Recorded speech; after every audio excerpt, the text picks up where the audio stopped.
हम इतिहास को बताने के लिए ईसवी और ईसा पूर्व का प्रयोग करते हैं।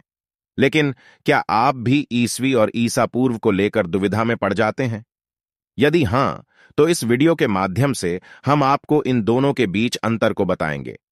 जानने के लिए वीडियो को अंत तक जरूर देखें और चैनल को सब्सक्राइब भी करो।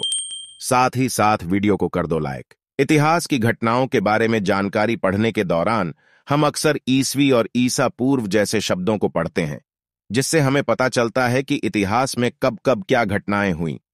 आज हम आपको इस वीडियो के माध्यम से ईसवी और ईसा पूर्व के बारे में बताने जा रहे हैं, जिससे आपको भविष्य में इन दोनों के बीच दुविधा नहीं होगी। तो आइए जानते हैं दोनों का मतलब। एडी का मतलब ईसा मसीह के जन्म के बाद की तारीख से है, जबकि बीसी का मतलब ईसा मसीह के जन्म के पहले से है। एडी का फुल फॉर्म एनो डोमिनी होता है, जबकि बीसी का फुल फॉर्म बिफोर क्राइस्ट होता है। जहां पर एडी लिखा होता है, उसका मतलब ईसा के जन्म के वर्ष से होता है।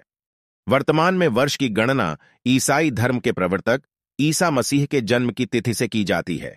यदि कोई घटना वर्ष 2017 में घटती है, तो इसका मतलब है कि यह घटना ईसा मसीह के जन्म के 2017 वर्ष बाद घटी है। ईसा मसीह के जन्म के पूर्व की सभी तिथियां ई पू, ईसा से पहले, के रूप में जानी जाती हैं। ई पू को अंग्रेजी में बिफोर क्राइस्ट या बीसी या बीसीई कह जाता है। ईसवी एडी का क्या अर्थ होता है? Meaning of AD. कभी कभी तिथियों के पहले एडी हिंदी में ई लिखा मिलता है। एडी में एनो डोमिनी, जो कि दो लैटिन शब्दों से मिलकर बना है। जहां पर एडी लिखा होता है, उसका मतलब ईसा के जन्म के वर्ष से होता है। एडी का अर्थ लैटिन भाषा में अर्थ हमारा ईश्वर का वर्ष होता है। इसका उपयोग जूलियन और ग्रेगोरियन कैलेंडर में वर्ष को संख्यात्मक रूप से दर्शाने के लिए किया जाता है। एडी ईसा मसीह के जन्म के बाद के कैलेंडर युग को दर्शाता है। ईसा मसीह का जन्म जिस वर्ष हुआ था, उसे परंपरागत रूप से 1 एडी और उससे 1 वर्ष पहले को 1 बीसी के रूप में स्वीकार किया गया है। यह कैलेंडर सिस्टम 525 एडी में तैयार किया गया था, लेकिन 800 एडी के बाद तक व्यापक रूप से इसका उपयोग नहीं किया जाता था। एडी और बीसी को किन अन्य नामों से जाना जाता है? कभी कभी एडी की जगह सीई तथा बीसी की जगह बीसीई का प्रयोग होता है। सीई अक्षरों का प्रयोग कॉमन एरा तथा बीसीई का प्रयोग बिफोर कॉमन एरा के लिए होता है। हम इन शब्दों के प्रयोग इसलिए करते हैं क्योंकि विश्व के अधिकांश देशों में अब इस कैलेंडर का प्रयोग सामान्य हो गया है। भारत में तिथियों के इस रूप का प्रयोग लगभग 200 वर्ष पूर्व शुरू हुआ था।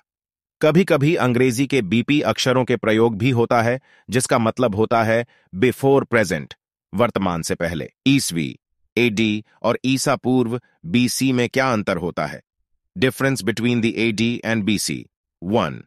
एडी का मतलब ईसा मसीह के जन्म के बाद की तारीख से है, जबकि बीसी का मतलब ईसा मसीह के जन्म के पहले से है। 2.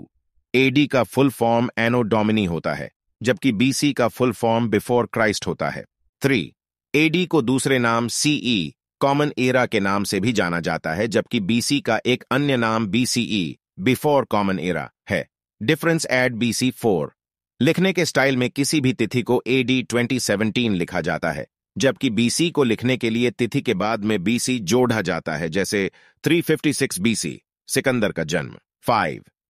सीई और एडी में वर्ष कालानुक्रमिक क्रम क्रोनोलॉजिकल ऑर्डर में गिने जाते हैं, अर्थात वर्ष 400 ईस्वी के बाद 401 ईस्वी आता है, जबकि बीसी और बीसीई में इसका उल्टा होता है और 301 ई पू या बीसी के बाद 300 ई पू आता है। उदाहरण, सिकंदर का जन्म 356 ई पू 356 बीसी में, अर्थात ईसा मसीह के जन्म से 356 वर्ष पहले हुआ था, जबकि उसकी मृत्यु 323 ई पू 323 बीसी में, अर्थात ईसा मसीह के जन्म से 323 वर्ष पहले हुई थी। उम्मीद है कि अंतरों को देखने के बाद आप ईसवी एडी और ईसा पूर्व बीसी में अंतर को समझ गए होंगे। जय हिंद। मिलते हैं नेक्स्ट वीडियो में।